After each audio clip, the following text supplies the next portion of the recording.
शल्य के रथ पर सवार धीरे धीरे कर्ण के रथ के पास आते हैं। दोनों रथ एक सुनसान मार्ग पर रुकते हैं। चारों ओर गहरा सन्नाटा।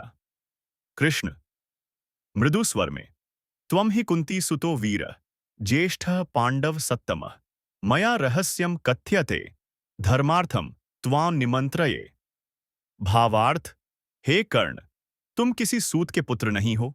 तुम कुंती के गर्भ से उत्पन्न पांडवों में सबसे बड़े और वीर पुत्र हो। मैं तुम्हें यह गुप्त सत्य इसलिए बता रहा हूं ताकि धर्म की रक्षा के लिए तुम पांडवों का साथ स्वीकार करो। कृष्ण आगच्छ पांडव पक्षम त्वम राज्यम सर्वम तव भवेत धर्मराजो भविष्यसि भ्रातृभिः सहितो सुखी। भावार्थ, आओ पांडवों के पक्ष में। यदि तुम आओगे तो संपूर्ण हस्तिनापुर का राजा तुम बनोगे। अपने भाइयों अर्जुन, भीम, नकुल, सहदेव के साथ सुखपूर्वक राज्य करोगे। कर्ण गंभीर होकर, जानेयम सत्यमेवेदम न तु शक्यम मया त्यजितुम मित्रद्रोणो व्रतः स्थिरः जीवनम याहि वा मरणम।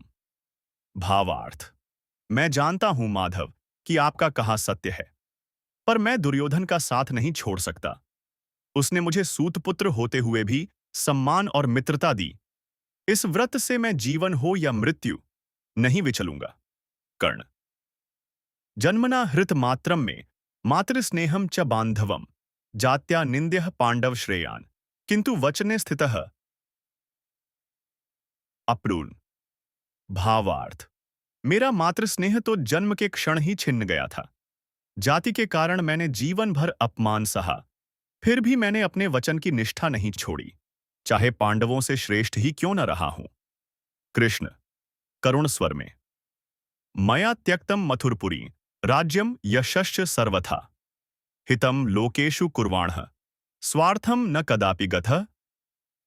भावार्थ, कर्ण मैंने भी बहुत कुछ खोया।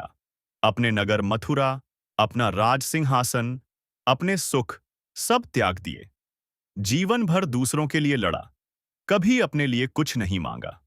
कर्ण तव त्यागो लोकहितार्थम मम त्यागो वचनार्थक भेदो धर्मयोः नास्ति पंथास्तु भिन्नो भवेत।